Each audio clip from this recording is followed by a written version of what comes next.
A sermon about food, mentioning no names, that one's for you. So as we look to the easing of lockdown and what I think will be genuinely a new era, don't you?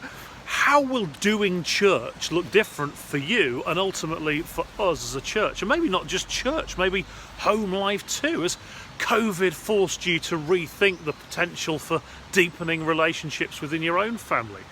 Should life continue as before, or has this been a bit of a wake-up call from God to demand more from us, to find new ways to come together as a church family at new times of the week with new opportunities to meet, maybe online? It doesn't even have to be for a Bible study or anything like that. Can we use things like Zoom just to see each other during the week, to chat, to share life, to learn more about ourselves, our weaknesses, our strengths?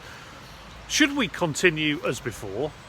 Or has this been a wake-up call from God to demand more from us? My honest feeling is this is a wake-up call from God. That life prior to COVID has been taking us more and more down a route of independence, when in fact life works better for all of us when we're dependent on each other and dependent on God.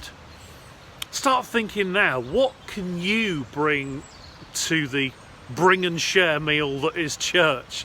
Last week we saw how loving like Jesus entails serving. This week we saw how loving like Jesus entails being together. So how can we marry the two up so that we're not serving on our own, but serving together as one body in Christ, one community, sharing communion, willing to communicate for one common goal, to live like Jesus.